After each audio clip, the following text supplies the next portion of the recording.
Grand-père, tu as dit qu'il y avait autant de variétés de pommes de terre que d'étoiles dans le ciel.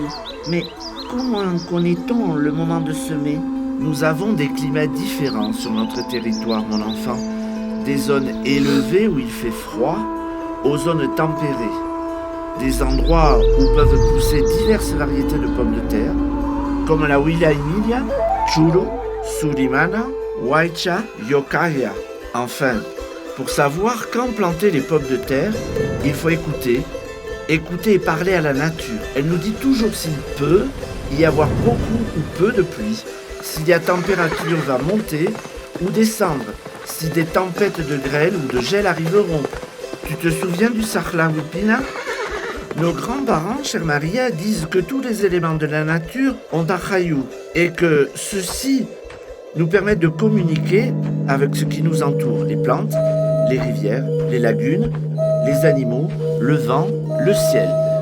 Nous devrons être très attentifs à comprendre ce qu'ils nous disent. Je vais vous l'apprendre. Selon les régions, les pommes de terre peuvent être plantées de septembre au premier jour de décembre. Mais pour cela, il faut faire très attention à l'endroit où nous nous trouvons. Si vous voyez le renard ou le camac hurler vers les rivières ou les lagons en août ou en septembre, cette année sera pluvieuse. Mais s'il reste au milieu ou monte vers la colline, ce sera une année régulière. Il faudra planter à ce moment-là. Si entre juin et août il hurle d'une voix rauque, ce sera une bonne production. Mais s'il hurle clairement, la récolte de pommes de terre sera faible. Même leurs excréments de camac, il faut les voir à cette époque. S'ils ont du blé, de l'orge ou de grains de chugno, ce sera une très bonne année de production.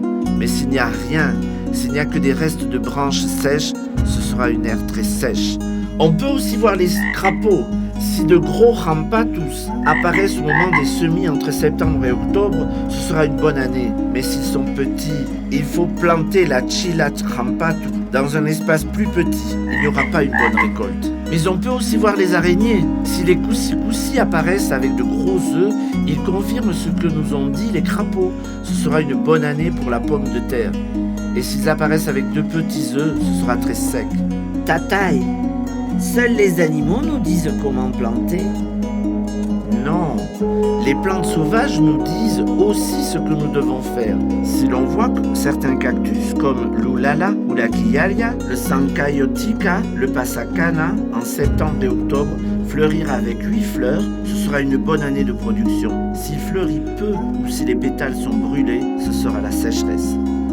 S'ils fleurissent tôt ou tard, il faut avoir le même comportement pour semer. S'ils portent leurs fruits tôt, ce sera une année de bons produits. La pomme de terre produira en abondance. Si son rendement est faible, il faudra planter peu de pommes de terre et diversifier les cultures. Les nuages nous parlent aussi. Si les premiers jours d'août apparaissent sous forme de brouillard, ce sera une bonne année pour la production. Si des nuages noirs apparaissent et se déplacent rapidement par temps pluvieux, ils peuvent apporter de la grêle. Si la neige tombe en juin, juillet, août ou septembre, cela laisse présager une bonne année de pluie. Mais il existe bien d'autres indicateurs que nous devons t'enseigner. Tataï, comment sais-tu autant ? Wawai, j'ai toujours écouté les grands-parents qui sont désormais nos apous, nos ancêtres, nos montagnes.